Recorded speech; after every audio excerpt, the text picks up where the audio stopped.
Friend, welcome to target teaching with perfect planning. तो friend, आज की क्लास में हम जानते हैं कि ऐसा क्या रीज़न है जिस वजह से जो हम सेंट्रल टीचिंग हो, स्टेट लेवल टीचिंग हो, सुपर टेट हो, केवीएस हो, एनवीएस हो या टीजीटी, पीजीटी, पीआरटी या यूजीसी नेट जो है हमारे, या डीएसएसबी या कोई भी ऐसा एग्ज़ाम जो कि टीचिंग से रिलेटेड हो या फिर ना हो, आपका गवर्नमेंट जॉब से रिलेटेड है। तो फ्रेंड, होता क्या है कि क्या रीज़न है कि हम इतना पढ़ते हैं, बहुत अच्छे अच्छे लोगों की जो वीडियोस है उसको भी फॉलो कर रहे हैं, या हो सकता है कि आप में से बहुत ज़्यादा लोग जो हैं फ्रेंड कोचिंग भी कर रहे हो, या बहुत से लोग हैं जिनके पास ऑप्शंस नहीं है, वो वीडियो से पढ़ रहे हैं। फिर भी क्या रीज़न है कि इतना सब कुछ करने के बाद जो हमारा क्वेश्चन पेपर जब फ्रेंड आता है, तो ऐसा क्या रीज़न है कि जो क्वेश्चन होते हैं वो हमें इतना ज़्यादा डरा सा देते हैं। एक तो आप सभी जानते हैं कि जब कोई भी काम अंडर प्रेशर किया जाए, मतलब डर के साथ किया जाए, तो वो ऑटोमेटिक क्या होता है कि वो 20-30% जो है आधा हमारा वहीं से बिगड़ जाता है, और बाकी जो है वो कन्फ्यूज़न में बिगड़ जाता है। तो बचा 50%, और 50% में भी क्या होता है कि हम ये सोचते हैं कि जो पुराना जो हमारा था वो वेस्ट हो गया, अब हम क्या करेंगे। तो वहाँ पे बचता है फ्रेंड हमारा कितना, 20%। अब 20% लेकर तो हम फ्रेंड कोई भी एग्ज़ाम क्रैक नहीं कर सकते हैं ना। तो चलिए उस 20% को किस तरीके से हम अपनी परफेक्ट प्लानिंग के साथ और एक स्टडी के परफेक्ट पैटर्न के साथ किस तरीके से हम उसको समझेंगे।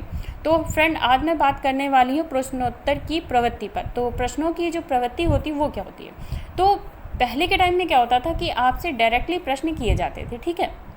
उसमें क्या होता था कि किसी राजा की मृत्यु पूछ ली गई, या फिर किसी का नाम पूछ लिया गया, या कोई कविता दे दी गई, उसका आपसे क्या कहते हैं, लेखक पूछ लिया गया, ठीक है। तो ये हो गए आपके डायरेक्ट क्वेश्चनिंग जो मेथड होती है।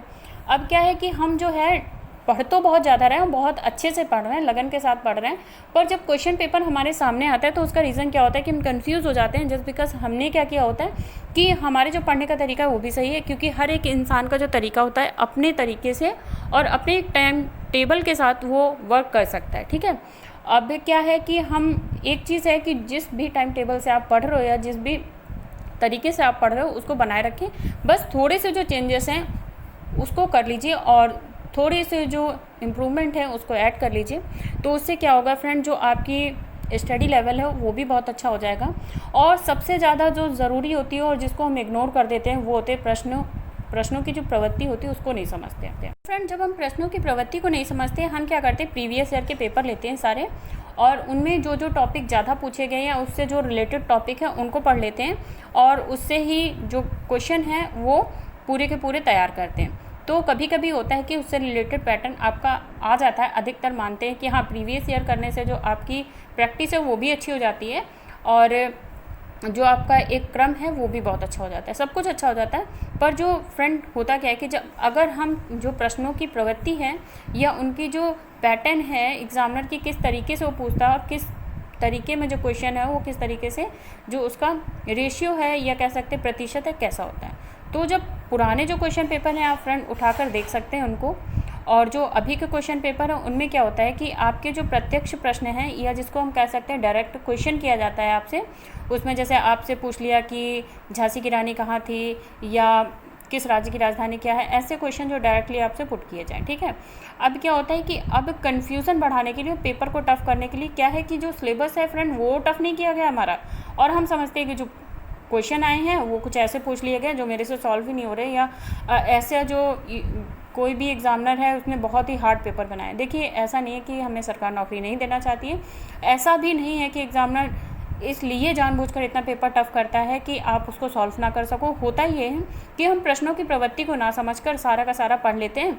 अब क्या है कि जब वो क्वेश्चन आते हैं अब उसमें हम कंफ्यूज हो जाते हैं। कंफ्यूज क्या होते हैं, उनका जो पैटर्न है या जो प्रश्नों की प्रवृत्ति है, जो उनके आस्किंग के जो मेथड होती है उनको हम नहीं समझते। हम क्या करते हैं, प्रीवियस ईयर के पेपर लेके सेम सेम सेम सेम करते जाते हैं।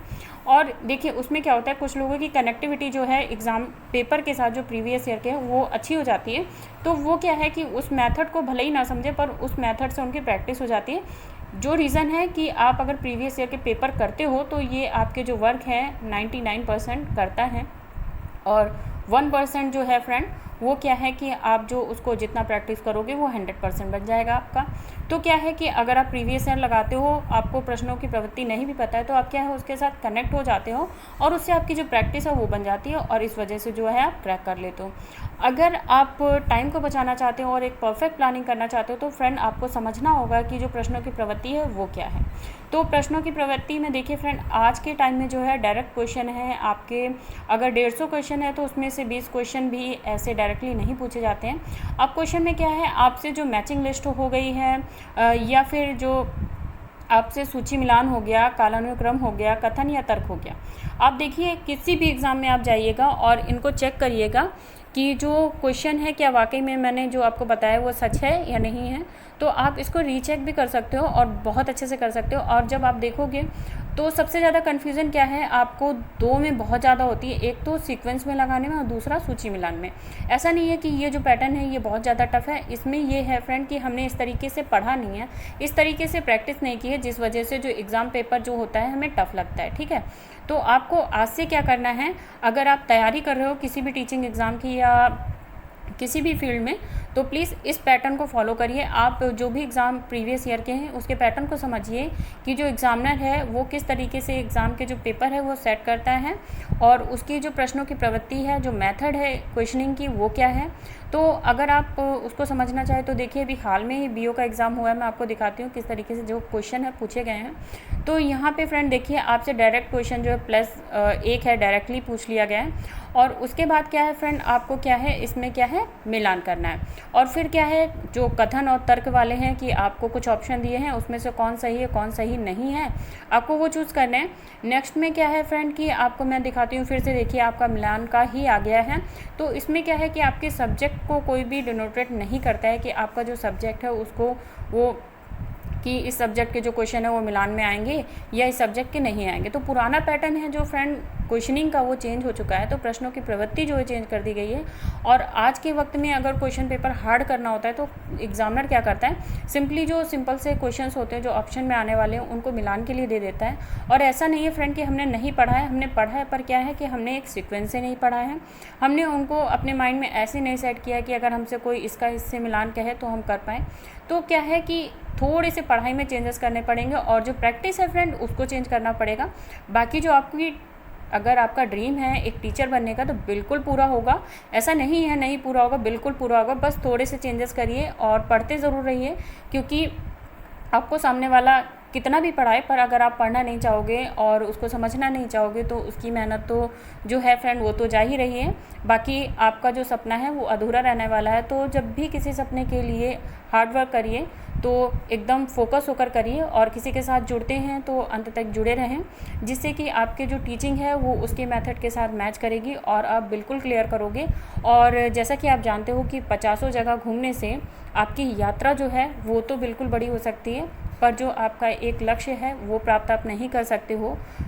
बिल्कुल उसी तरीके से फ्रेंड अगर आप बहुत ज़्यादा लोगों से कुछ सीखना चाहते हैं तो बिल्कुल सीखिए, पर एक जगह आप स्थायी बनकर अगर रहोगे तो जैसा कि मेरे वीडियोस का पर्पस होता है कि पढ़ेंगे उतना जितना है ज़रूरी, व्यर्थ में समय क्यों गवाएं और आनंद के साथ पढ़ेंगे मुस्कुराते हुए, ताकि जो क्लासेस हैं बोरिंग भी नहीं लगेंगी और अच्छे से पढ़ पाएंगे। और ऐसा बिल्कुल भी नहीं है कि आप नहीं कर सकते हो या अगर आपने तैयारी नहीं की है तो अब से नहीं कर सकते हो। तो तैयारी के लिए और जंग लड़ने के लिए कोई भी समय निश्चित नहीं होता है, जहाँ से आप रेडी हो वहीं से शुरू हो जाइए और इतने अच्छे से शुरू हो जाइए कि जो आपसे पहले दौड़ रहा है आप उससे पहले पहुँच जाओगे। तो परफेक्ट प्लानिंग के साथ आप अगर जाओगे कहीं पर भी जाओगे तो कुछ भी करो आप, अगर एक प्लानिंग है आपकी परफेक्ट है और आपका जो एम है वो एकदम फिक्स है कि हाँ मैंने यही करना है और यही करना है, तो आपको कोई भी वो काम करने से नहीं रोक सकता है। तो फ्रेंड आज की वीडियो में इतना ही, नेक्स्ट वीडियो में फिर मिलते हैं। तो फ्रेंड जो मेरी इंग्लिश की क्लासेस हैं चल रही हैं, अगर आपने चैनल को ज्वाइन नहीं किया है तो ज्वाइन कर लीजिएगा, चैनल को सब्सक्राइब कर दीजिएगा, बेल आइकन को प्रेस कर दीजिएगा ताकि नेक्स्ट आने वाली वीडियो की अपडेट आपको मिल जाए। और इस वीडियो को शेयर करिएगा फ्रेंड, ताकि उन लोगों तक ये बात पहुँचे जो लोग कोचिंग इंस्टीट्यूट वगैरह जो है नहीं जा सकते हैं, या जैसा कि आज के टाइम में लॉकडाउन चल रहा है तो लॉकडाउन में कहीं भी कोचिंग करना मुश्किल है। और या तो फिर जो आपको कोचिंग क्लासेस मिल रही हैं पेड मिल रही हैं, तो अगर आप इन्वेस्ट नहीं करना चाहते हो तो इस वीडियो को शेयर करिएगा और अगर वीडियो पसंद आता है प्लीज़ एक छोटा सा लाइक कर दीजिएगा। Thanks for watching my video, friend. Bye bye, friend.